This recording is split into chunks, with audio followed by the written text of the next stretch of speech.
Are you ready? It's the 2023 season of ADAC GT Masters.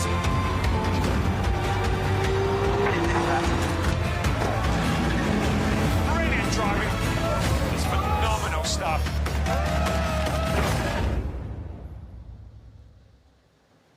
We have reached the finale of the 2023 season of the ADAC GT Masters, and at the end of this weekend we will find out the identity of the drivers who will succeed Raffaele Marciello as the champions of this legendary series. We say tomorrow, it's possible it could be settled today because Elias Seppänen and Samuel Vega have a 20-point lead over Finn Gersitz and Sven Muller.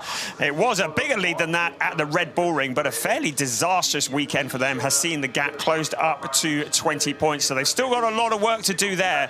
But Finn Gersitz and Sven Muller, they have the momentum in this race 11 of a 12-race season. We also have the Junior Championship, which has been clinched by Elias Seppänen and Samuel Vega. But the team standings, it's Team Use by Race Motion and Landgraf Motorsport who are the top two in that.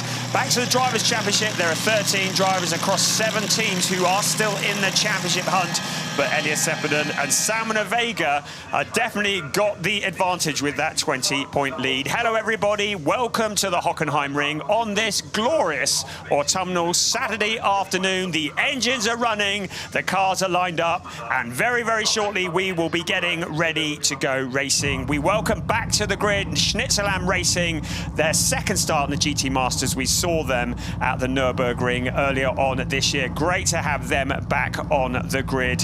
Lots of action to come in this race as the cars start on their formation lap. A quick moment for me to introduce the man alongside me, Chris Hartley. Good afternoon. Afternoon, Brian. Afternoon, everybody. Yeah, the cars heading out onto the formation lap, around 4.5 kilometres of the Hockenheimring. It's a beautiful autumnal day, just over 18 degrees the air temperature, the track temperature pretty high as well at 22.3 degrees. So ideal conditions this for the penultimate race of the season. But neither of the top two in the championship qualified particularly well, and so it is the Grasser Racing Team Lamborghini of Benjamin Highties who starts the race, and Marco Mapelli, the Italian driver, that were quickest by a tenth of a second with a 1:38.489 second lap this morning. They start from pole position with the Mercedes of Alain Valente just alongside them. So let's take a look at that grid, and it is Benjamin Highties on pole position with Alain Valente alongside, as we've already discussed. On row 2, Janis Fischer doing double duties with GT4 this weekend, and Marcel Marcevic, great to welcome him back onto the grid with Schnitzelam Racing. Championship leader Samuel Vega lines up alongside second in the championship. That's a tasty row 3, isn't it? Petru Rescue and Luca Arnold, another of the Schnitzelam Racing cars with Michael Jus on row 5. Eduardo Cosseteng alongside him for Schubert Motorsport, and then Jonas Karklees. He was very rapid at the Red Bull Ring last time out, lining up at the back of the grid. Of course, points are awarded for qualifying, so pole positions, 3 points went the way of Benjamin Highties and Marco Mapelli, his co-driver. Alain Valente, Rafa Ron got 2 points, and Janis Fischer, Nico Menzel got 1. There is the championship standings though, so Janis Fischer and Nico Menzel, who were tied with the car behind them for coming into this race, now move up into 3rd place as a result of that extra point that they have got. So the 1, 2, 3 though in the points championships, it is still Elias Seppänen and Samuel Vega who have that lead, but they didn't score any points in the qualifying session this morning. That is Samuel Vega and that is Finn Gersitz. So we got cameras pointing in the direction of the car cars that are the first and second in the championship standings. It is the ADAC GT Masters, and it is the 17th season of this championship, the final weekend of the year, and the first of 2 races this weekend. We are getting ready for 60 minutes plus 1 lap of racing. The cars out onto the pit straight. We are getting ready to receive the green lights, and we are go. Great start from Benjamin Heites, stepping off into the lead into turn 1. Janis Fincher challenging on the inside of Alan Valente, but Valente has the grunt out of turn 1, keeping within the track limits. It is Benjamin Heites who leads the way. Alan Valente into second place. Janis Fincher coming under pressure. Our championship contenders running side by side. Salmon Vega, Finn Gersitz, that's the top 2 in the championship running together. Advantage Gersitz, but there's a spinner at the back. Could be Mikael Jus in the number 19 car. It is. So one of 2 Jus cars that are in this race. He's had a spin, but he's kept it all together, pointed it in the right direction, but he's got a bit of work to do there as the rest of the field disappear into the distance towards the hairpin. The greatest overtaking opportunity on the circuit, but also the greatest opportunity to have an accident. They all get round it there. Still Benjamin Heites leading the way. Salmon Vega, he can't afford to record a non-finish, so he needs to tread carefully, as indeed is the case of Finn Gersitz. But the momentum very much with the number 91 car as they pick up the points. The Schnitzelab number 11 car, Marcel Marchevitz, the team that are looking to make an entry into DTM next year using the ADAC GT Masters, is a great opportunity to get some practice in. The 1, 2, 3 breaking clear. Benjamin Heites ahead of Alan Valente and Janis Fincher. Yeah, it was a good start from the pole sitter. Did everything he needed to on the way into the first corner at the Nord curve. Just about to complete the end of the first lap of the race then, but only with a marginal advantage of about 2 car lengths. As you look at Eduardo Cosseteng going way out wide there. The start under investigation for the championship leader, Salmon Vega, then, who runs currently in 5th place. They're going to have a look at that. They're maybe not 100% happy with something on the start, and there is Cosseteng firing it at the inside of the BMW on the way through turn 1. Despite the fact he had that scrappy end to the lap, he manages to carry that speed through and picks up the position on Arnold to go 7th in the race. But Heites leading at the end of the first lap by just under half a second from Valente. He came under fire, didn't he, in that first couple of corners from Fincher, but Fincher remains behind him in 3rd in the Porsche. So we'll keep an eye on the potential investigation for Salmon Vega. What they need to do this weekend is keep out of trouble, finish the races in the points to be crowned champions. And a false start may well see them visit the penalty box, so that's clearly under investigation. Now, Petru Umbra Rescue, currently in 9th place, and he is looking at Luca Arnold ahead of him. So Schnitzelam Racing, as already mentioned, we saw them at the Nürburgring earlier on this year. They've decided to add an additional car this year. Really good to have them in amongst the pack here. Right, let's have another look at this. And car 48, well, 91 is to fall behind car 48. So that is Finn Gersitz for incorrect overtaking. So lots that the stewards are looking at. I haven't seen where that is at the moment. Oh, there it is, going very wide out of turn 1, exceeding track limits. So Salmon Vega is going to be promoted back up into 5th place. Also, car 20 to fall back behind car 3 for incorrect overtaking. So Eduardo Cosseteng is going to have to give way to Petru Umbra Rescue. Now, let's have a look here. They say false start. Now, it might have been he ducked out of line too early. You see him taking a little look on the inside, Salmon Vega, and it might be that the stewards are looking at. And they may well give him a penalty if they feel as though he ducked out of line too early. So drama for our championship leaders and drama for Mikael Jus. That was where he went spinning, coming up towards turn 4 and out onto the parabolica. Fortunately, he kept out of the barrier and out of the gravel trap, so all good there. This is Eduardo Cosseteng getting alongside Salmon Vega. So a lot of challenging early on, but Eduardo Cosseteng, of course, having to fall back behind car 3 for the incorrect overtaking. He'll have to give that up. Now, no further action for Salmon Vega, so they've had a look at it. They've said that the start was okay, so breathe a sigh of relief. Salmon Vega and his co-driver Elias Seppänen, they're able to remain as they are. So fairly lively opening lap, a couple of laps in the ADAC GT Masters. Benjamin Heites leads the way about half a second ahead of Alan Valente. Janis Fincher in that 3rd place. then Marcel Markovic, Simon Vega and Finn Gersitz, who has now given up that position as requested and is in 6th place. Yeah, it's so tightly packed in this championship that very early to be talking about points in this race with only, well, less than 5 minutes of the 60-minute plus 1 lap race yet run. However, if they continue to lead and then win the race, Heites and his teammate is going to get into the car afterwards. Marco Mapelli are going to move from 4th to 2nd in the championship if it stays like this, and they'd only be 14 points behind Zeppelin and Vega, with 28 points still available after today's race. The 3 points you can get for qualifying on pole in the morning and 25 points available for another race win tomorrow. So that really does tighten things up, doesn't it? And both of those sets of drivers are going to be ruining what happened to them in that first race at the Red Bull Ring. Disqualification for Zeppelin and Vega, and a disqualification for Mapelli and for Heites and Mapelli as well, with not enough fuel sample left in the car. Valuable points, and it could go down to just a handful of points this year's championship. I'm pleased you're doing the maths, because my maths is stuff of legend. Right, incident involving car 19 in turn 3, lap 1, no further action. So that was where we saw Mikael Jus pointing across the track in definitely the direction he never intended to be, but no further action. So the stewards believe that was either a racing incident or indeed that he did it on his own. Riding on board with Simon Vega, looking back him there, you saw it out the front. Now it's sometimes an issue, particularly with autumn races. The sun gets low in the sky, and actually visibility can be something of an issue, especially coming out of turn 6, the hairpin.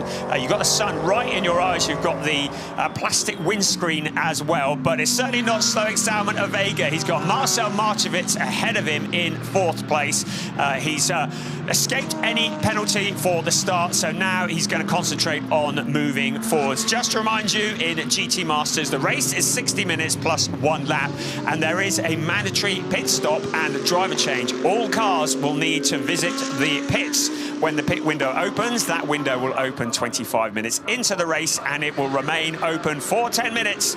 During that period, every car must come in for the stop and driver change, and there is a minimum pit stop time of 65 seconds from pit entry to pit exit. The cars must not exit the pits below 65 seconds, otherwise they will pick up a penalty.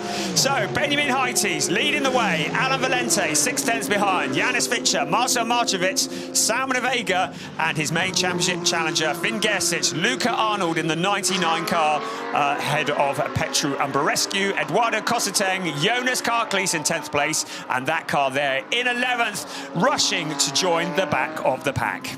Yeah, really important for Alan Valente and later Ralph Aron to keep at least that 2nd place, because as it stands, that would keep them just about in the championship fight going into tomorrow. They'll be 27 behind with 28 still available. But as it stands, Eduardo Cosseteng and Ben Green are going to drop out of the running, but the very rapid Ben Green to get into the car for the 2nd half of the race could have something to say about that. Eduardo Cosseteng in the BMW, despite his efforts and to give that place back up. So he's back down in 9th place currently. The race leader, Heites, on for a good lap here. Absolute best first sector, absolute best second sector of the lap. So it should be the new fastest lap of the race. And Vega set the best lap of the race in 5th place last time around in the Mercedes with a 140.2. But we could be into the 139s with this next lap from the race leader. Also to remind you that there is a success ballast that is awarded to the drivers of the cars, well, to the cars, when they finish on the podium, as we look back at the dirt being kicked up into the air. Have some of that, says the race leader, but the gravel remaining on the track, and the 63 car, you can see how hard he is pushing.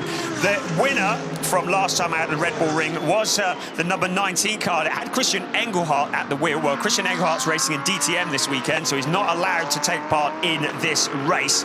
But Mikael Jus, who's sharing the driving duties in the number 19 car, has an extra 20 kilos.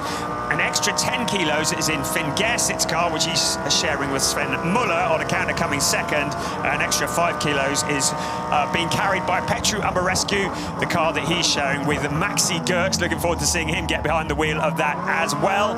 If the race were to finish now, you can see that Zeppelin and Vega would have just a 14-point lead over Heites and Mapelli, and 17 over Fischer and Menzel. That confirms your maths. That's all good news, isn't it? With 28 points remaining after this race has finished.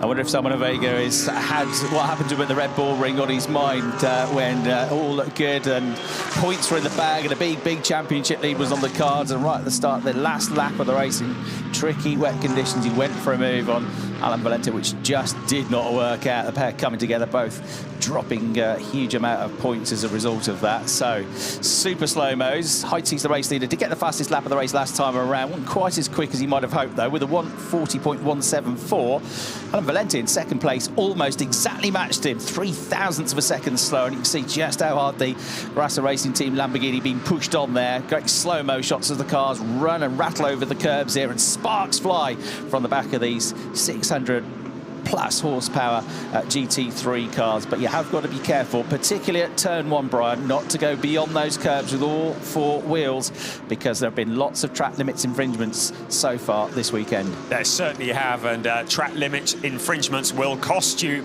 big time if you pick up a penalty. We saw a lot of it with the GT Masters in free practice and a little bit in qualifying this morning as well. Really important to keep it within the limits. There is a massive crowd here this weekend at the Hockenheimring to witness this race and part of the DTM package. It has been a thoroughly exciting weekend of racing as we see Simon Vega going quite deep into the hairpin turn 6. He keeps it all within the lines, but clearly pushing quite hard. Also pushing quite hard is Petru Umbra Rescue because he has just been passed by Eduardo Cosseteng. So Cosseteng is up into 8th place, Umbra Rescue down to 9th. So that BMW looking very strong.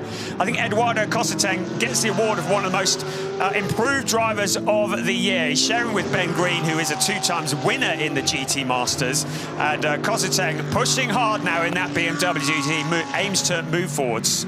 Yeah, having stepped up from single-seater racing, was previously racing in the British Formula 4 Championship, a race winner, the Filipino driver. But Dad, Jody Cosseteng, very well-respected, multiple champion in touring car racing, and in America and in the Philippines. So his racing son doing a good job here in his first season of the GT Masters Championship, with some much more experienced GT drivers around him, and as Brian said, getting better and better all the time. Right, the gap at the top between first and second, 0.6 of a second. Last time around, just 0.13 of a second quicker than Alan Valente was Benjamin Heitzi. So the Chilean working hard to grow the gap by just a few millimetres on each lap. But this is the tight battle here to keep an eye on. It's for 6th place, and Arnold is all over the back of Gersitz at the moment. He could do without this hassle because he's trying to get as many points as he can for the championship. But at the moment, he's on the back foot really here, and he's going to have to keep an eye on the mirrors down at the hairpin.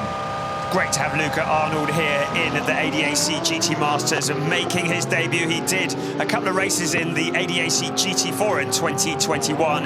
He had a 15th place here at the Hockenheimring. He's raced in the GTC as part of the ADAC race weekend, and alongside his father, Roland, actually, who their family are very heavily involved with the Paravan space drive, the steer-by-wire system. They haven't got that on board with this car this weekend, but I'm told that Luca Arnold is a driver to watch. The number 99 pilot making his debut in the GT Masters for Schnitzelam Racing and putting the pressure on second in the championship, Finn Gersitz. The Porsche doing all that he can to hold the Mercedes behind him, but I'd wonder for how much longer, because Arnold is certainly looking very rapid. Yeah, it's very good on the brakes there on the way into the Sachs curve. They go all the way down to 2nd gear there, so that's one of the heavy braking zones on the lap. The heaviest braking zone, of course, is on the way into turn 6. You go flat out through the parabolica left-hander, approaching a top speed of around about 260 kilometers an hour, and you go all the way from 5th down to, or 6th gear down to 1st gear in the hairpin, and less than 50 kilometers an hour. But if you outbrake yourself into the hairpin, it all looks spectacular if you get at the inside of somebody, but you scrub off all your speed coming out of it, and it's very easy then for the driver you've just overtaken to let you come by, get on the power earlier, and just nip back past you on the exit. We're about to go towards that section now as the front runners head down out of the parabolica down towards the hairpin at turn 6. Apart from the overall championship, there are a couple of others as well. The junior standings, that's already gone the way of Elias Seppänen and Salmon Ovega. But the team standings, there are 7 teams still in the hunt. We're 6 teams with just 7 points separating the top 3. Currently, it's Team Use by Race Motion who lead the team standings, and they're 4 points ahead of Landgraf Motorsport and HRT Haupt Racing Team, 7 points adrift. So that is very close as well. It's the best placed car in each team that scores points, so only 1 if the teams are running more than 1 car. At the moment, GRT Grasser is leading the way in this race. They are in it in theory, but they are 38 points adrift in the team standings in 7th place. So, 6th place, let's make that. But Benjamin Heites looking for that win in this race, doing everything that he needs to do. Salmon Ovega was the quickest man on the track, but now he's gone wide. He sees his main championship rival come sailing through, and suddenly all that progress he'd made, by my reckoning, he's down to 7th place. So Salmon Ovega sees Finn Gersitz and Luca Arnold come through. He went wide in the stadium section of the circuit. He's rejoined. He's clearly managed to avoid making any connection with the fence, but it's the kind of drama he doesn't need. Let's have another look here, just out-braking himself. He gets out into the gravel. I have to tell you, A, he did well to keep it out of the fence, and B, he did well for it not to get buried in the gravel. If that had happened, that really would have terminated his afternoon. It's really important that he keeps this car on the track and he brings it home in the points. And I should think Elias Seppänen, well, he'll be hiding behind a sofa somewhere in the pits. I should think he won't want to see that. And he'll be taking over the driving duties from Salmon Ovega after the pit window. You can see the sun in the eyes of Finn Gersitz. You can see Salmon Ovega rejoining, and Finn Gersitz says, thank you very much, I'll have some of that, up to 5th place. It's very easy to get it wrong at that stadium section at the end of the lap, which is, would you believe, 21 years old now since they redesigned Hockenheim and changed it from a nearly 7-kilometre long lap when it used to go out flat out down into the forest. This new stadium section was built, the same track designer that designed the famous Suzuka Grand Prix circuit out in Japan. But you come through into the stadium at the Mobile 1 curve, the right-hander, 90-degree right-hander, at over 200 kilometres an hour. So it's easy to carry too much speed then when you hit the brakes, go down to 2nd gear and go left into that Sats curve. Vega then losing a couple of points. Bonus point going the way of Gersitz as he got up to 5th place. So that now means that suddenly Seppänen and Vega, as it stands, only have a 12-point lead in the championship. It was 20 at the start of the race.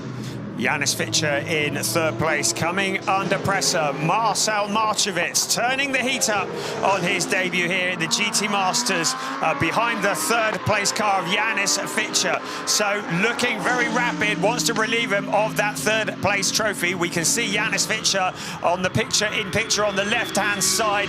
The wildlife make way for the cars as they come through. The 1st and the 2nd have gone through shot. There is 3rd and there is 4th place. Marcel Marchevitz, well worth keeping an eye on, from the ADAC GT4 in 2022. He won at Nürburgring, and he is a very rapid driver with big plans, wants to make an impression here this weekend, and taking home a 3rd place trophy or better would be a great way of doing that. And meanwhile, the gap from 1st to 2nd remaining very, very tight. There is nothing between ITs and Valente on every lap. That last lap, Valente was a bit quicker, so the gap has hovered at 6-7 tenths of a second pretty much since that 1st lap of the race. And it remains so, but they're pushing each other on and pulling away from this battle for 3rd place now, with Fischer and Marchevitz still pretty much nose to tail in the battle for 3rd place. So through they come, out of the Mobile 1 curve, on the brakes, down to 2nd gear, through the left-hander at the Sats curve. There's a bit of camber there as well on the inside, so plenty of grip through the corner. They weave their way then through turns 14, 15 and 16 towards the final turn at the Sud curve, where they're already at about 130 kilometres an hour before they even get on to this start-finish straight. Out of turn 17, there'll be a slipstream that'll be available to Marcel Marchevitz, but he's going to struggle to get past into turn 1. He'll get around turns 1 and 2, then out of 3, it'll be onto the Parabolica. It's a corner, but it's taken absolutely flat out as they head up towards the hairpin, and that will be his best opportunity. Are we going to see him making a challenge? We're about to find out. So out of turn 4 they come, out onto the Parabolica, absolutely foot flat to the floor. Janis Fischer in that third place. The Mercedes AMG looking very strong as they head around that corner, turn 5, up towards the hairpin. Then it'll be the heavy braking. Will he move to the inside? Will he move to the outside? Janis Fischer goes to the outside, then cuts back to the inside. Markovic can't find a route past there, but the acceleration out of the corner, out towards turn 7, and still nothing happening there. But challenges further back, and Salman Vega has caught back up with Finn Gersit. So despite that trip into the gravel, you can see how quick the number 48 car is, but he's caught back up with Finn Gersit and Luca Arnold, and will be looking to make a challenge before too long. Finn Gersit still holding on to that 5th place. Yeah, 5th, 6th and 7th all together. Out wide goes the Porsche as the Mercedes of Arnold gets a chance to draw alongside. He's going to be on the wrong line for the next turn, though. Has to be careful not to go too wide, with a Vega ready to pounce as well on board with Finn Gersit. So he's carried the speed all the way around the outside. That is a terrific move. He seals the deal all the way through the Mobil 1 curve. And Vega has a look around the outside now, the way to the Sachs curve. Absolutely wheel to wheel here between the two that started 1st and 2nd in the championship at the start of the day. Gersit knows he's absolutely got to keep a Vega behind him. Pretty brave stuff that from a Vega to try his luck around the outside. At the corner he lost it, and he's nearly lost it there through the Sud curve, and he's probably going to lose a position here to Eduardo Cosseteng. You're looking back from the Mercedes of Vega. Cosseteng's got the inside line, and the BMW comes through for the time being. Careful not to exceed track limits. Salman way out wide he goes, but he's lost another place there, and that was Brian because he went wide at the Sud curve. And if you go wide there, it's used as a drag track, that part of the circuit. The surface is ultra slippery if you go off the racetrack there. He did very well to keep the car pointing in the right direction. We saw it slide, and as you say, there is no traction to be had there. It is like ice. So a nice bit of drifting there, but Salman Vega probably needs to take a deep breath and just not slow down in terms of speed, but just take a mental deep breath almost, and regather himself, because there's an element of really trying hard. He knows this championship is available. He just wants to do whatever he can to secure it today, but he needs to just bring it home, not get into the barrier, not end up recording a DNF. We're looking again at the maneuver earlier on, and that was Luca Arnold around Finn Gersit's. This is the view from Finn Gersit's perspective. To remind you, he is carrying an extra 10 kilos, so that will be affecting his ability to attack and defend. But now Salman Vega has lost a position also to Petru Umbra Rescue. So not only did Cosseteng get past, but Vega drops down to 9th place. He really needs to regather it and just work his way past these cars. He knows that his main championship rival is up ahead. He can see him. This is a replay on the inside of Eduardo Cosseteng. They're running side by side out of their hairpin, and Cosseteng had a nose in front. There's so much horsepower in that BMW, but Salman Vega getting stuck in. Remember, Red Bull Ring, don't get penalised for making contact, but it was here that Umbra Rescue found that gap when he backed out of it, and that was why Salman Vega lost a couple of positions. Yeah, just left the door open on the way into the Mercedes left-hander at turn 9. So it feels like it's sort of slipping away, doesn't it? Because every time he tries, something goes wrong, and now the gap is halved to 10 points because he's lost more points there. He's down to 9th place. He's only going to pick up 7, and having moved from 4th provisionally as it stands to 2nd in the championship. The race leaders, Heites and Mapelli, are going to have halved that gap, halved the overall gap from 1st to 2nd, but of course much more than half their own gap. They started the day way behind in 4th place in the championship. So Vega's just got to take a breath now. He's obviously got the speed, because when he had his last off at the Sachs corner, Sachs curve, he managed to catch them up within 2 or 3 laps, didn't he? But he just needs to maybe just rethink and regroup, as you said, and try to just settle back into a bit of a rhythm now.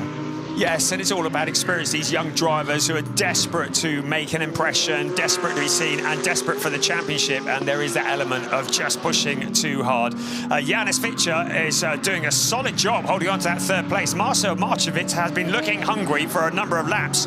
We are 1.5 minutes away from the pit window opening, and then it'll be a 10-minute window when every car will need to come into the pits for the mandatory stop and driver change. Marcel Markovic will be handing over to Moritz Viskersen, another driver that we've seen in the ADAC GT4 in the past. And it might be that the Schnitzlam team decide to bring him in early in the pit window to try and get get him back out on some open track and to try and do the undercut on the car in front. Here comes our race leader. Benjamin Heites has just passed through your picture. Alan Valente having a fairly quiet race in second place, 8/10 behind, but solid. And then Janis Fischer, that battle with Marcel Marchevitz ahead of Luca Arnold and Finn Gersitz, who looks to be struggling for pace at the moment. And then Eduardo Cosseteng has Petru Amarescu. Salmon Ovega, well, he never gives up. He's coming back again in 9th place, closing in on Petru Amarescu. Yeah, very similar lap times, aren't they? Gersitz, Cosseteng, Amarescu and Ovega, but the race leaders still matching each other. I mean, that gap has grown a bit, but only to 8/10 of a second. They're way quicker than anybody else at this stage of the race. 1:40.4 and a 1:40.5 last time around. Whoa, way out wide there goes the 4th place Mercedes of Marcevic as the pit window opens. So a pretty frenetic 10-minute pit window now coming up. Then the next drivers will come in. In most cases, they're the more experienced drivers, so the dynamic of the race will change now for the second half of proceedings, and it could be that they'll be keen to get those second drivers in earlier rather than later in the pit window.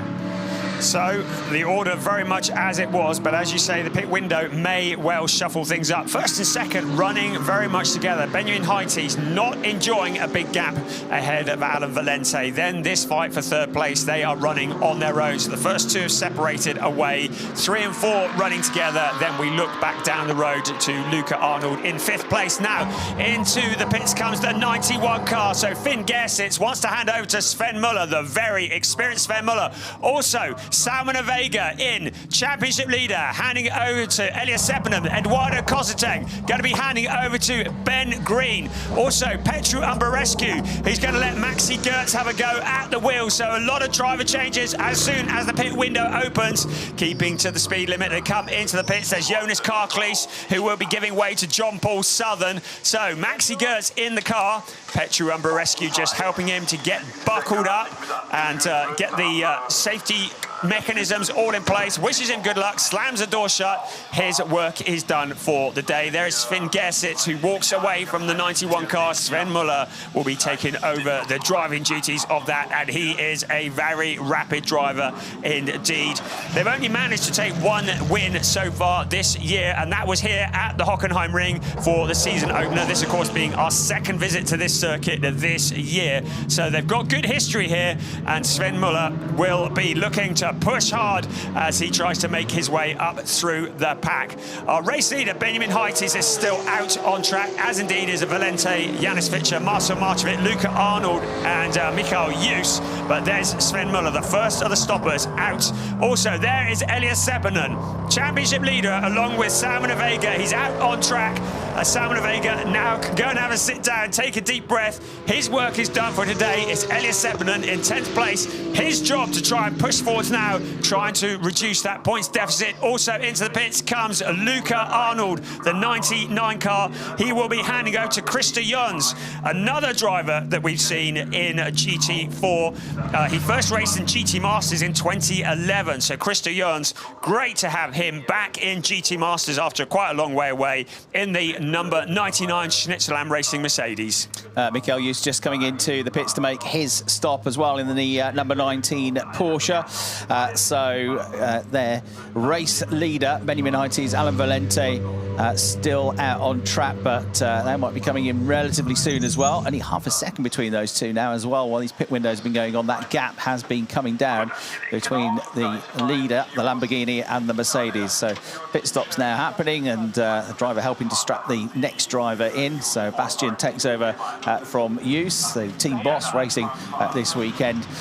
And we've got just under 32 minutes plus 1 lap left to go in the race. So some star drivers out there now. Sven Muller in the number 91 Porsche, former Porsche Super Cup champion of 2016. Maxi Gertz, the 2021 DTM champion, out in the number 3 Mercedes now as well. And Ben Green, the 2021 DTM trophy champion, out in the number 20 BMW. So Nico Bastian is the driver who has climbed into the number 19 car as Marcel Marchevitz now peels off into the pits to get ready to hand over to Moritz Viskirchen. Great to have Nico Bastian. He was 8th in the 2022 Nürburgring 24-hour race and a winner in the Pro-Am class. He knows how to drive one of these cars, and he jumps behind the wheel of car number 19. Here comes Marchevitz, and it will be Moritz Viskirchen who is ready to come out. Here he comes, seat insert in hand. Of course, the drivers have a different build. So one driver out, seat insert in, and just take your time, chaps. There's no massive rush.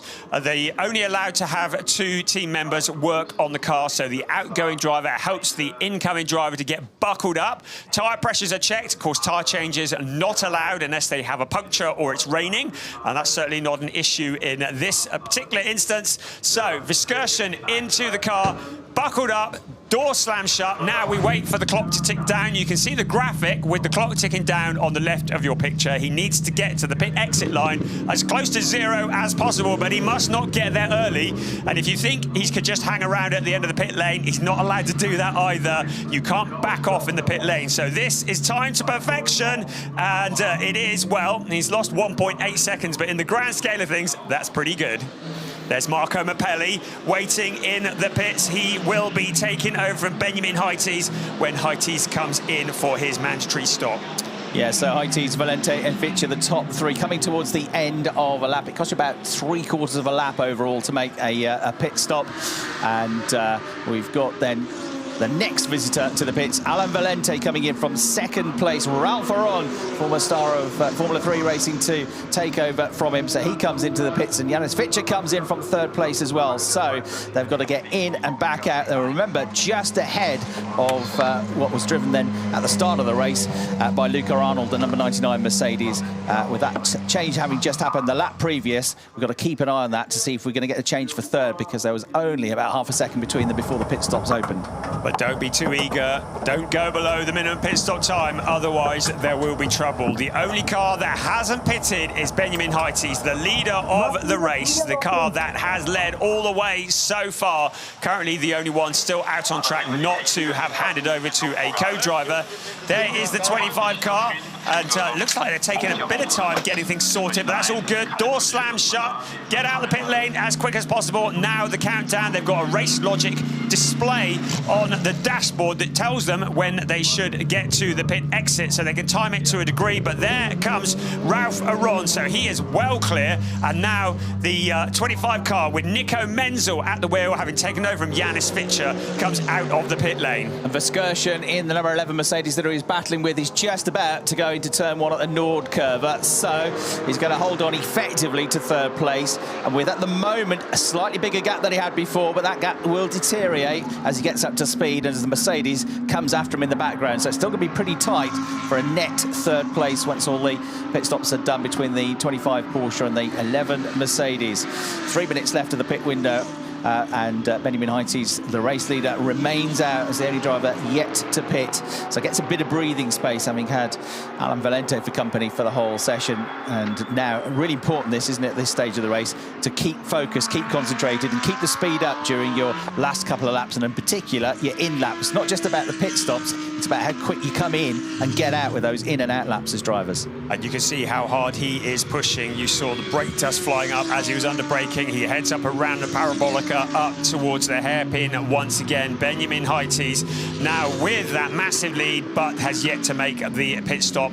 Now car 99 fall back behind car 91, incorrect overtaking. So that's Krista Jørns that has to fall back behind the number 19 car, being driven by Nico Bastian. Not 91, sorry, Sven Muller in the 91 car. It's the other of the team used cars, so has to fall back behind. So that is bad news. Incorrect overtaking. I'm guessing that is going to be a tracks limit issue, so that will promote Sven Muller up into 5th place. Yeah, and they're looking to get every single point they can out of this race, so that will be helpful. There is Sven Muller then, the former Porsche Super Cup champion, and that will then put him back up into 5th place. Now, talk about pushing at the end of your stint. An absolute best first sector for the race leader, Benjamin Heites, in the number 63 Grasso Racing Team Lamborghini. 21.7 seconds through that first sector. 46.6 through the second sector. Vega actually had the best second sector and third sector time, so pushing on his in-lap. But now he doesn't complete the lap because with 1 minute and 20 to go, he comes in. It's the final pit stop, and he's going to hand over to Marco Mappelli anytime now. Marco Mappelli, such a rapid driver. Benjamin Heites, less experienced, the Chilean driver who has been so successful this year, took a win at the second race at the Nürburgring. He has his helmet, which is a tribute to his idol, James Hunt. You can see it there as he climbs out of the car. But now his work is done for today. It's the Italian Marco Mappelli who then climbs into the seat, an experienced Lamborghini driver, and he will be very rapid in that car. He's got plenty of time to get buckled up at the moment. In the meantime, some black and white flags for track limits have been shown to Elias Seppänen, careful chaps, at the top of the championship, and John Paul Southern. So 2 cars that have been shown the black and white flag. It doesn't mean they've got any penalty at the moment, but if any such incidents continue to occur, they may well find themselves with a time penalty. This is going to be tight. Ralph Aron, look, he's just coming into turn 1 as Benjamin Heites is having handed over now to Marco Mappelli, and that is going to be pretty tight here. There was only 6/10 between them as they came into the pit window. It's going to be probably less than that now, and he definitely will be nose to tail when they get down to turn 6 at the hairpin. It's nose to tail now. The gap is down to 0. Ralph Aron knows this is his chance, Brian. Yes, that was a little bit too close to comfort, wasn't it? I think Ralph Aron must have been absolutely ragging it on his laps coming out of the pits, and he's caught up with the 63 car Marco Mappelli. I think there might have been a little bit of contact between them. He still hasn't given up. He goes to the outside, into the hairpin. He's going to cut back to the inside. A little bit of drag race out of the hairpin, but Mappelli appears to have this under control, or does he? He's closer again. Car number 2, Ralph Aron, has a look to the outside. They make contact. He goes on to the runoff area. Somehow he holds it all together. And now Mappelli goes deep as well. The stewards are going to take a look at this. It's Aron who takes the lead of the race, but Mappelli isn't done yet. The 2 cars running absolutely together into the sunshine. Brilliant stuff. They kept it pointing in the right direction, but will there be any penalties incoming? Welcome everybody to the Hockenheim Rallycross Championship. They were drifting it on the grass everywhere, but the track, weren't they, that battle? And Ralph Aron, fearsome stuff. He got through in the end because at Mercedes, Mappelli just went straight on, just overcooked it. But will he argue it's because he was getting nudged from behind? It is being looked at, surprise, surprise, by the stewards. You think? Yeah, great stuff. That's what we want to see. I kind of hope there's not any penalties because it's the kind of racing we love, proper door handle stuff, and it's Ralph Aron who takes the lead, still looking for his first ever win in the ADAC GT Masters along with Alan Valente. The incident under investigation as confirmed there. I think Marco Mappelli's not done yet though. He's starting to come back. Of course, he's come cold out of the pits. Ralph Aron had done a couple of laps already. We're having another look here. This is when Mappelli came out of the pits. There was Ralph Aron. He looked to the outside in turn 2, but it was coming up to the exit of that turn 3, the little bit of contact there, a little bit of a nudge, but still nothing going on. You saw Mappelli having a little bit of a moment and having to correct it as a result of that contact. Then it was flat out around the parabolica, and that's how close he got there. We can see a little bit of debris flying up into the air, so clearly there was some contact. Then up towards the hairpin they came, and then later on in the lap, this was the moment where Ralph Aron decided to go rallycross, and Marco Mappelli decided to have a go at drifting on the slippery runoff area. Neither discipline permitted in GT Masters, which is why the stewards are having a look. Great stuff though. I mean, Aron was nearly in a very big accident there, wasn't he? He was on a complete tank slapper there, overtaking himself sideways through the corner. Clattered into the side of the the Lamborghini, rear-facing on board from Mapelli's Lamborghini. Look at the eyes, straight ahead. Look at him wrestling with the wheel here.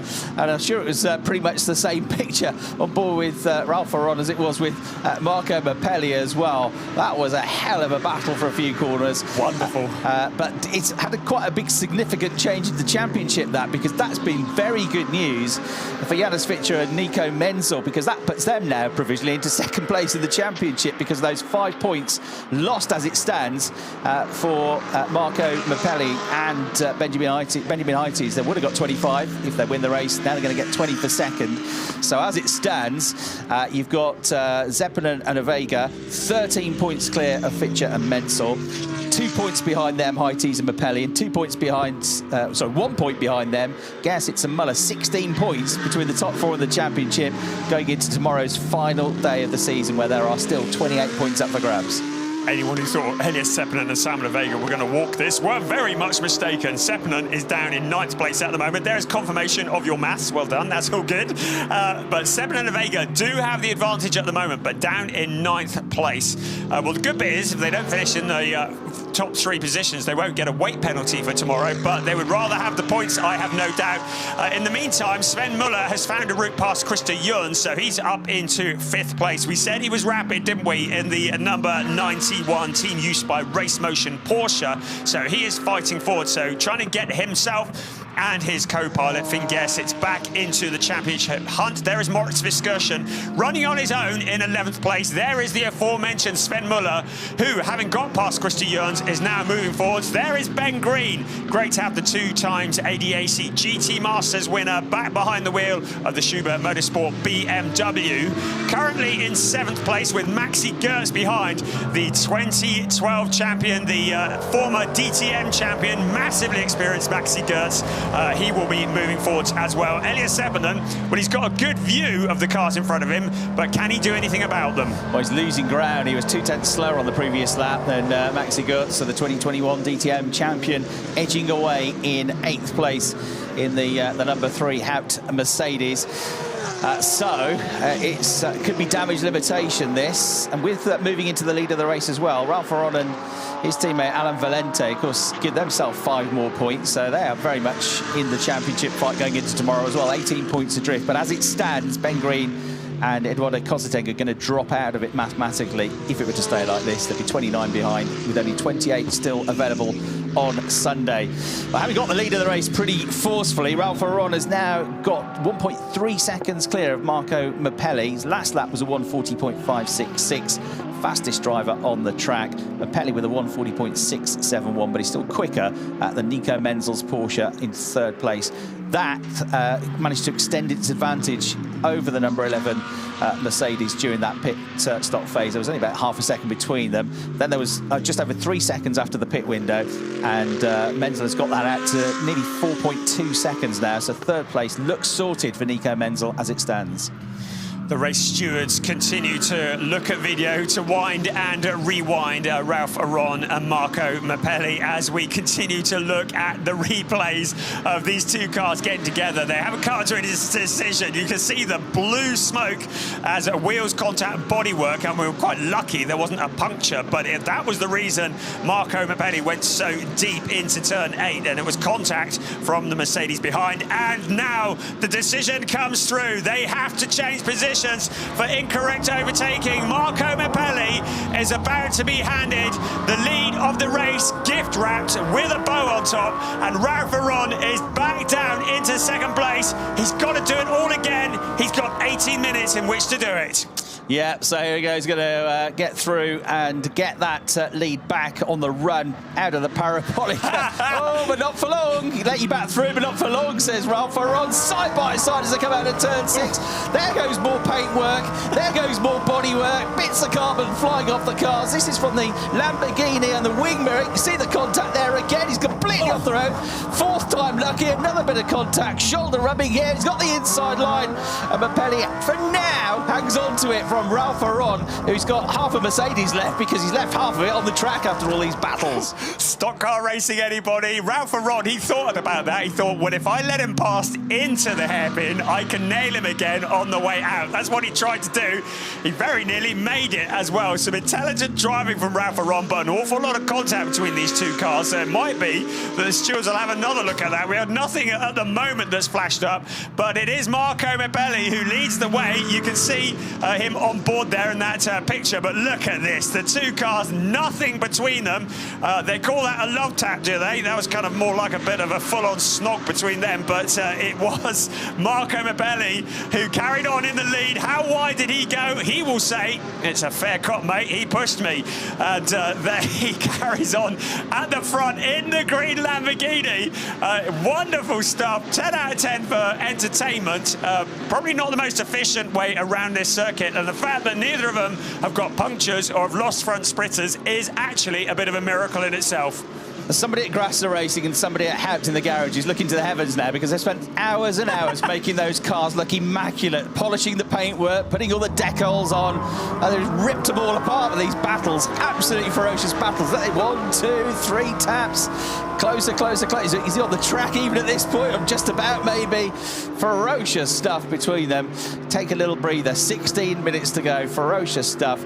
Because they've been free to battle each other because they've got a nice big gap behind as well. So that then switches the dynamic once again.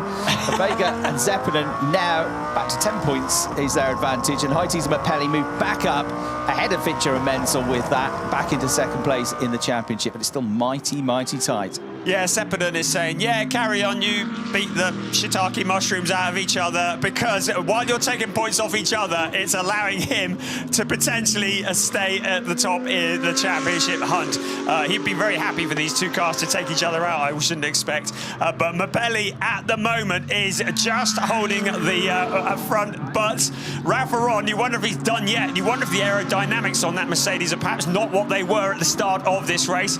In the shade of the autumn evening here at the Hockenheimring, we are enjoying, and we're very much enjoying, race 11 of a 12-race season, the final weekend of ADAC GT Masters 2023.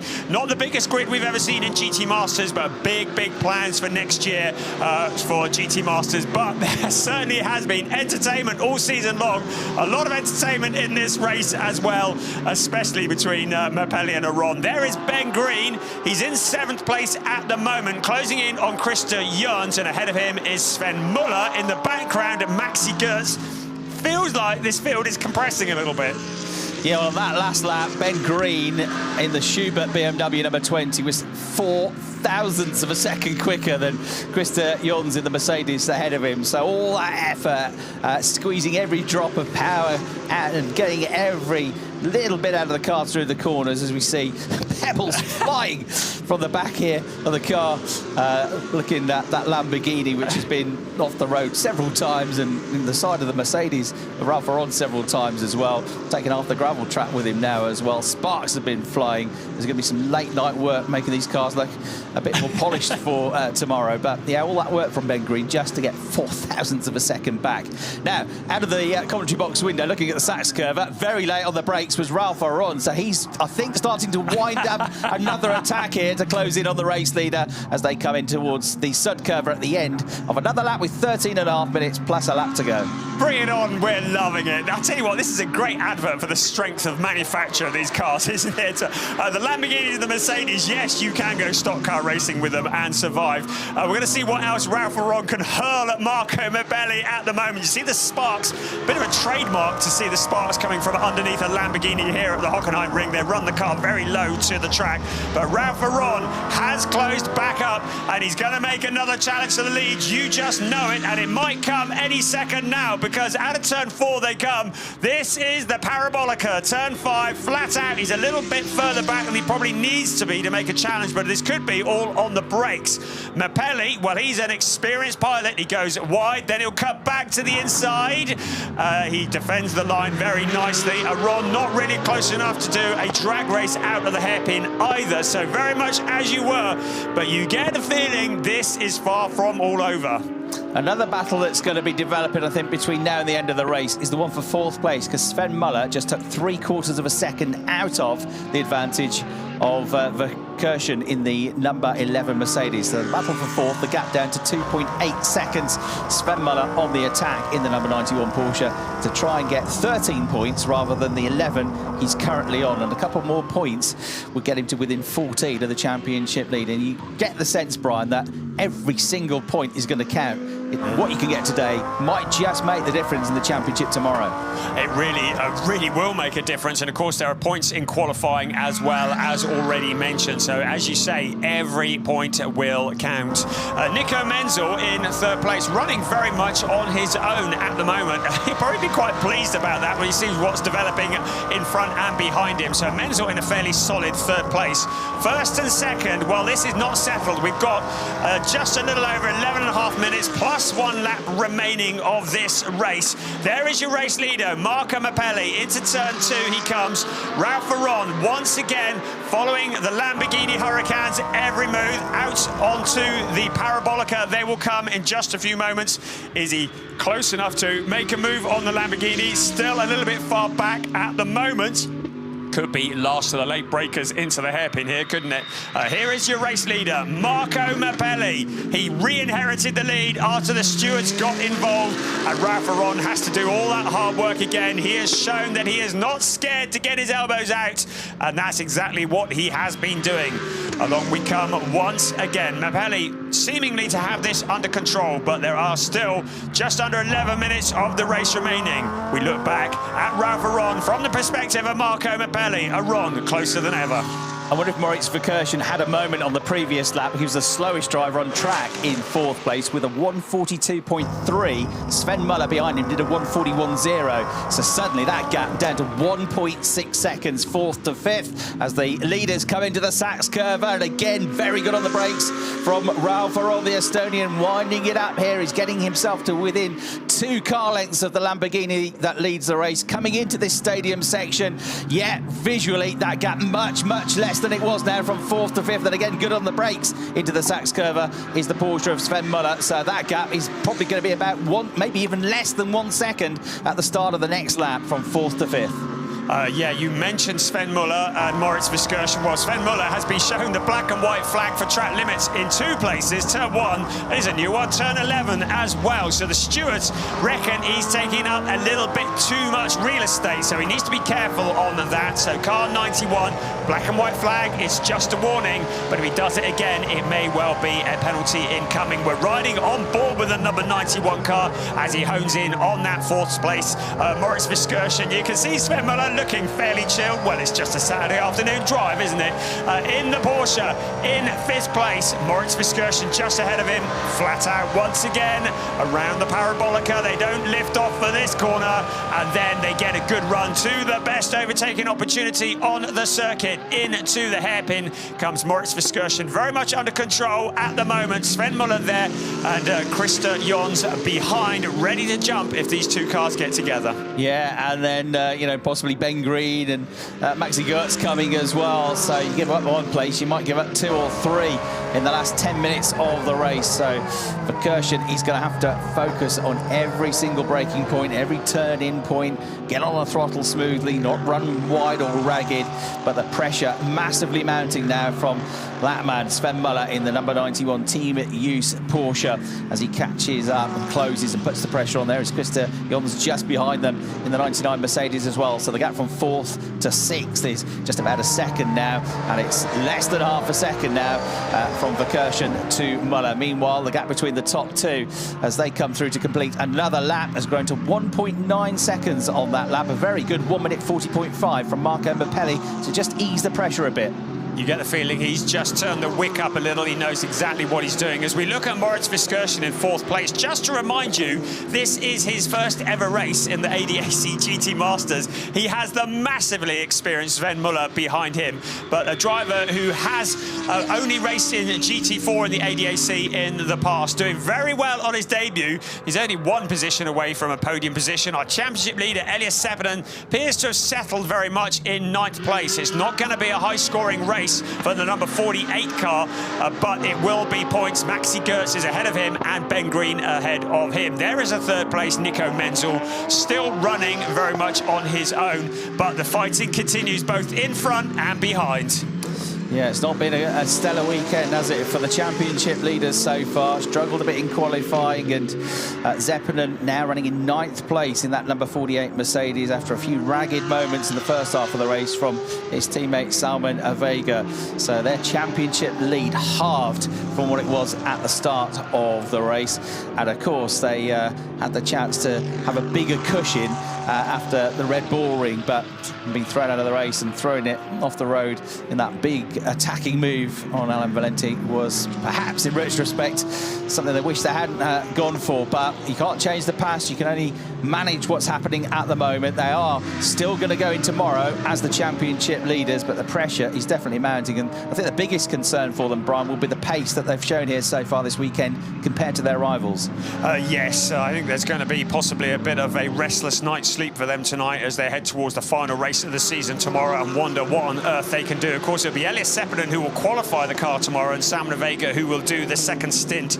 But suddenly their supreme championship lead looking very, very vulnerable. Maurice Viskirchen looking a little vulnerable now because Sven Muller has caught up, but Viskirchen's fellow teammate Christer Jons in the number 99 car is behind Sven Muller. So if Muller makes a move, it doesn't stick, he could get relegated a position. Every point is absolutely essential for the number 91 car. You can see the gap evolution between Christer Jons and Sven Muller. I've had a change for 10th place with Bastian in the Lamborghini, moving ahead of John Paul Southern on the previous lap. So the Audi down to 11th place now. And look at this, and Muller goes for the move and pulls it off on the way through the hairpin. Suddenly the door opened up, he got on the traction, he got on the gas and just shot past and into 4th place. So 13 points instead of 11. And now the problem for Viskirchen is that he's got Christer Jons to try and fend off straight away at the two Mercedes go nose to tail. Yeah, don't drive into each other. Remember your teammates. The two cars are running together, but they will want to race and get points. This is a replay as we headed into the hairpin. It was a big gap that Viskirchen left on the inside. Sven Muller needed no other invitation and out-dragged him out of the hairpin just to help him along. It was Viskirchen who got a couple of wheels onto the dirt. He would have lost a bit of traction as they headed up towards turn 7. So Sven Muller making a fairly easy job of claiming that 4th place, moving themselves very much back into the championship hunt. We've got 4 3/4 minutes plus 1 lap remaining. There is your race leader. There is second, Ralph Aron. You can see the back end of the car moving around.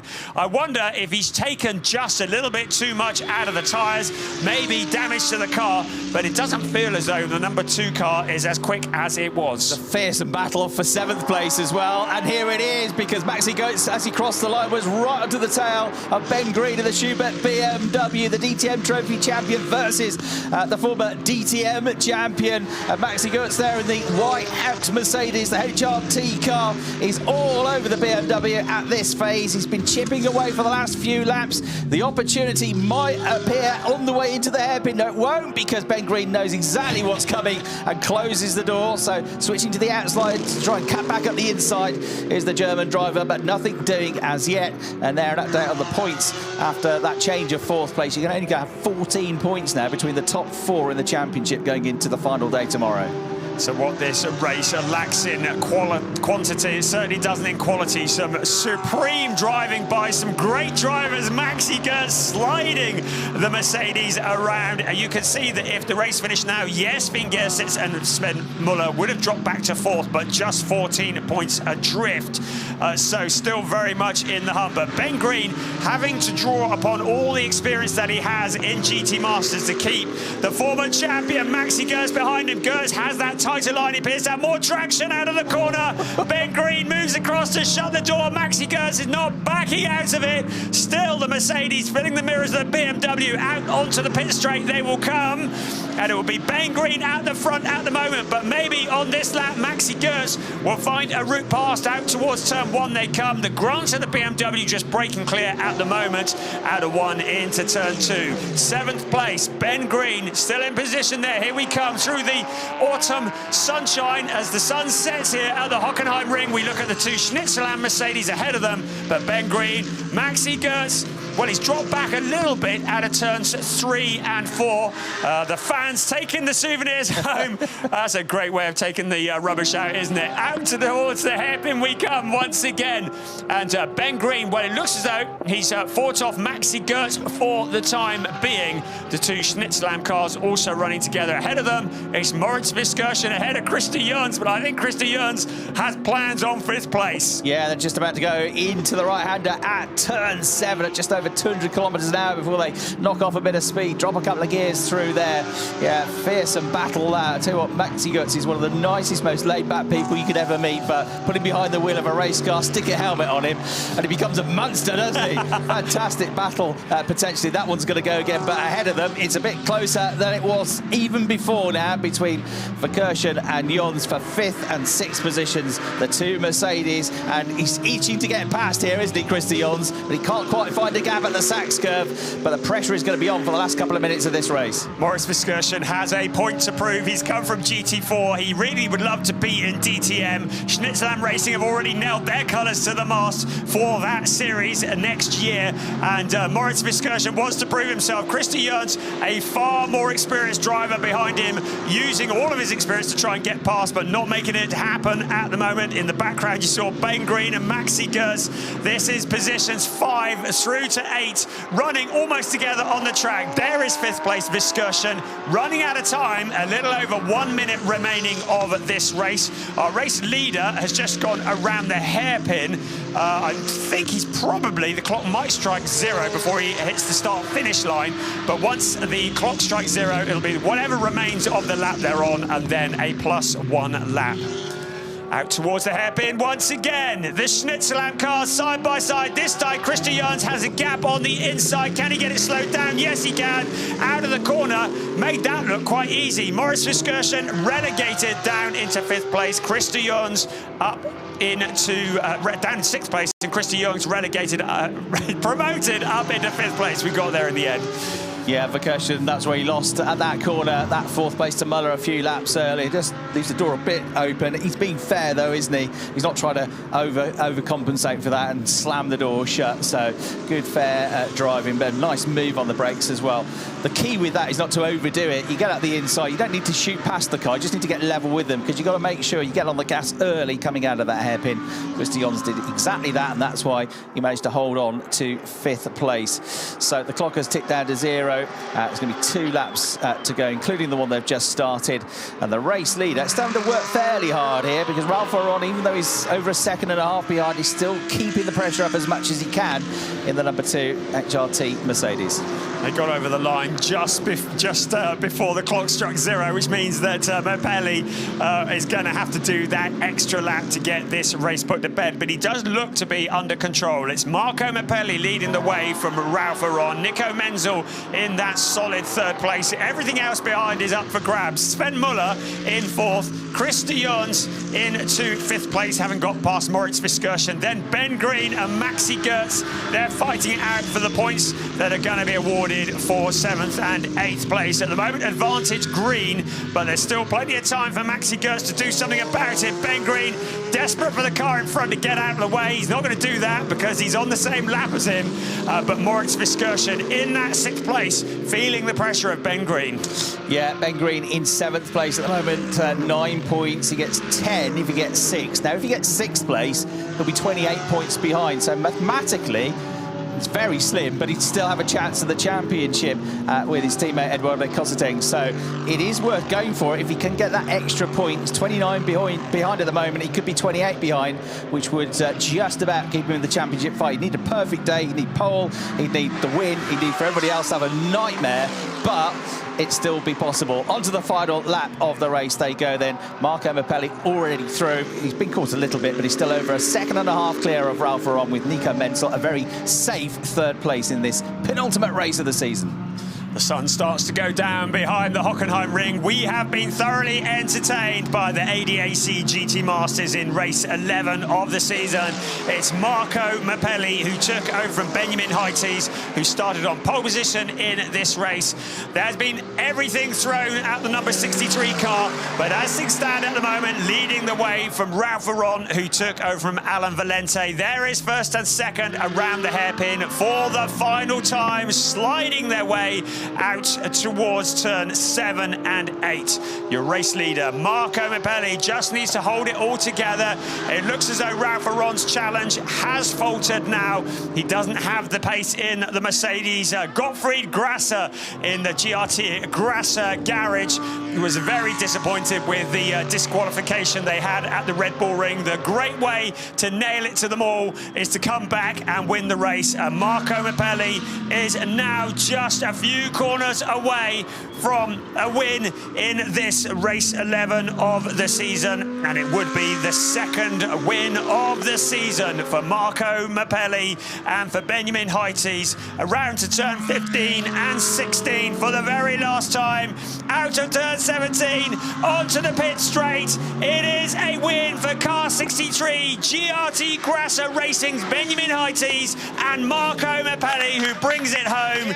Gottfried Grasser and the team and the family all watching and cheering. It's Ralph Veron and Alan Valente who come home in second place. Nico Menzel still out on track. He's been running on his own for much of the race. We've got a truck out on the track at the moment. A little bit premature, so I wonder if there's something they're attending to. But finally, Nico Menzel crosses the line along with Janis Fischer to claim that third place. And car 63 parked up at the side of the track. We saw this also in the DTM race earlier this afternoon, the two GT Grasser cars stopping immediately after the start-finish line.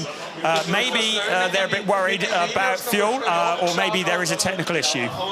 Yeah, maybe so, and it was for not having enough fuel left for the fuel sample in the car that had the disqualification, so surefire way of trying to make sure you got as much in as you can is to save a bit on the slow down lap, make sure you get across the line and then stop the car. It's exactly what they did with their two cars in the DTM, including Christian Engelhardt, who got a podium for them in DTM earlier on. So great day for the Austrian team with a win here in the ADAC GT Masters Championship, and with Alan Valente and Ralph Veron second, Janis Fischer and Nico Menzel third, Finn Gesitz and Sven Muller fourth, Luca Arnold and Christy Jons impressive in fifth place out of Markovic and Verkerschen, with Konstantin Green now out of the championship down in seventh, and Borescu and Guts rounding out the top 8, and a tough day at the office for Vega and Zeppelin.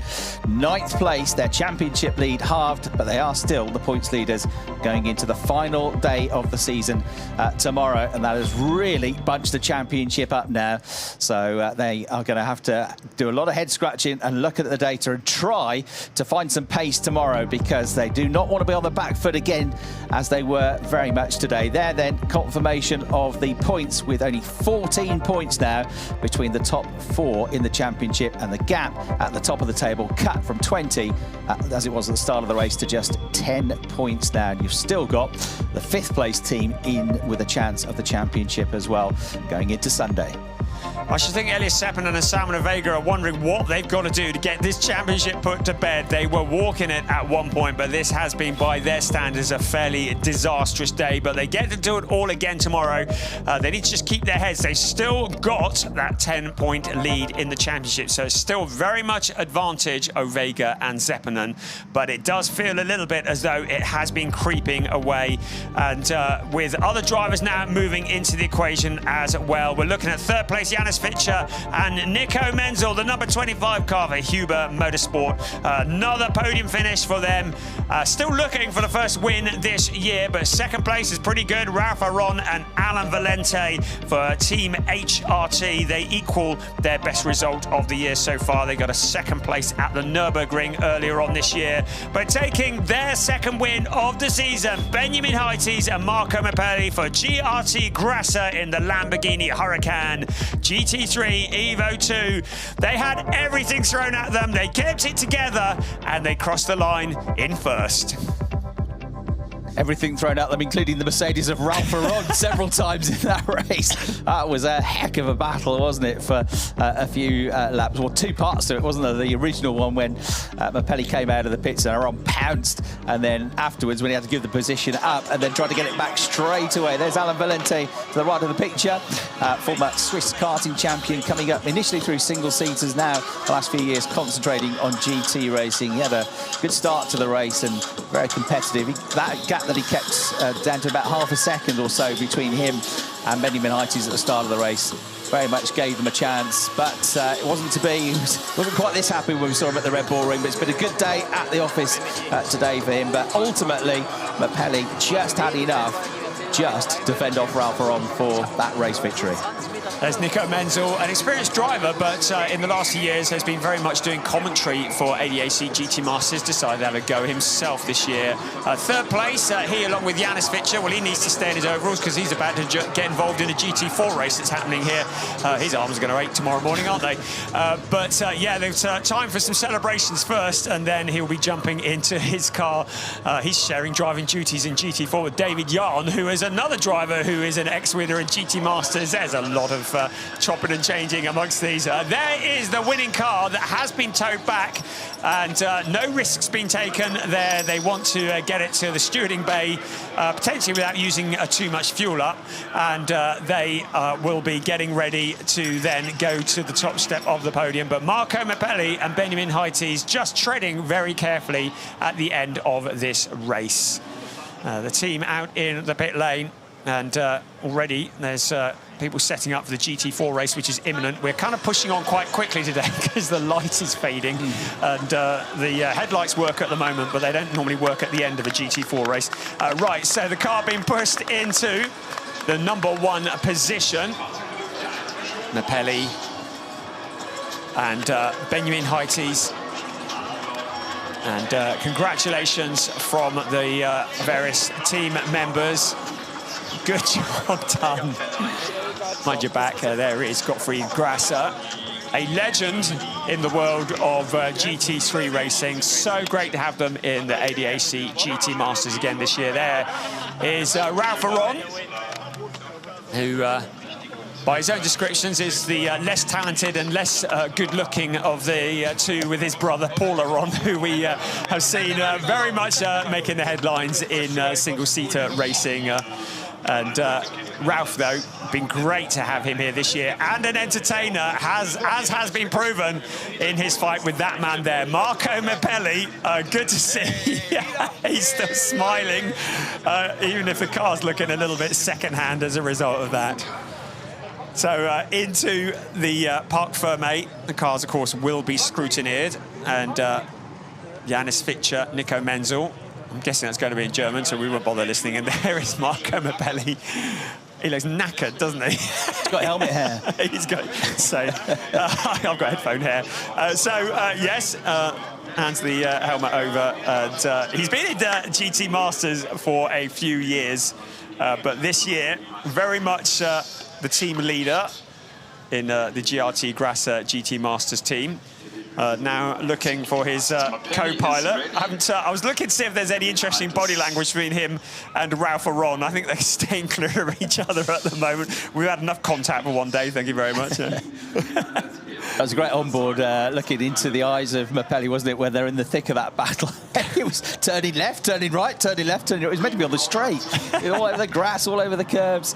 It was quite the battle, and ultimately proved worth digging in, didn't it? Because that was what got him the race victory. And he was able to just control things at the end there to just give himself a second and a half or so advantage for the last 5 or 6 minutes. It was about the only time he had any respite in that whole session. So the unmistakable tones of Toby Shimon, the German announcer, about to present our drivers onto the podium.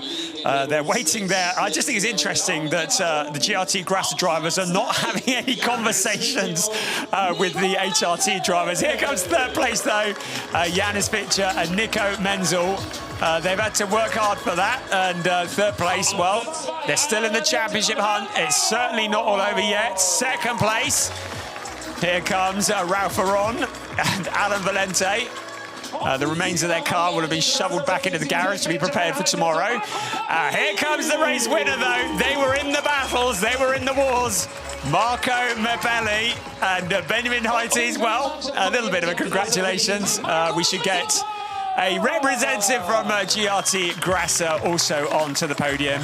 And we will now get ready in just a few moments for the national anthem.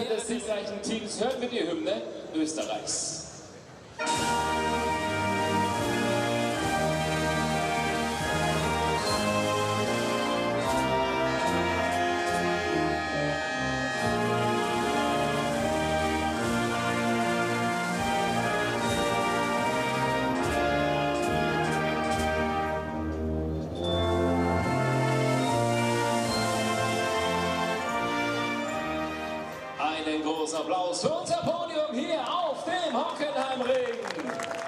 So, national anthem done, and a flag in hand, the Chilean flag of Benjamin Heites.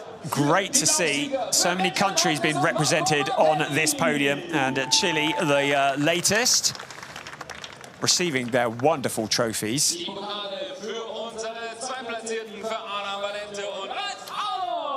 So, second place being awarded as well.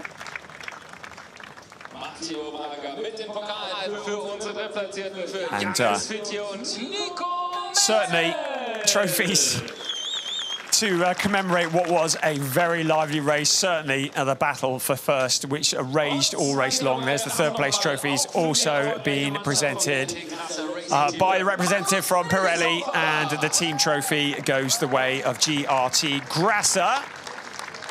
And their representative receives his trophy as well. So they pose for photographs, and there will be a slight pause before the celebrations start, but the celebrations will be short-lived because tomorrow it will be the final race of the season. There's qualifying first thing tomorrow morning, and then there will be the race, which takes place at 3:15 local time. Tomorrow, the champion will be crowned. Will it be Elias Seppert and Salman Vega, or will it be Benjamin Heites and Marco Mepelli, or could it be Sven Muller and Finn Gersitz, or any number of other drivers? The championship is still wide open. Join us tomorrow for race 12 of the season 2023 for the ADAC GT Masters. When this championship will be concluded, we will find out the identity of the GT Masters champion, the driver who will succeed Raffaele Marciello as the champion of this wonderful championship. As we look down at the big crowd around the podium as we get ready for the GT4 race, which is about to take place, as if we needed any more excitement. And there's Finn Gersitz, who jumps onto the podium. Of course, we have trophies for the junior drivers as well, which will be presented as this afternoon proceeds. But join us tomorrow for what will be race 12, the final race of the season 2023 for the ADAC GT Masters. We'll see you then.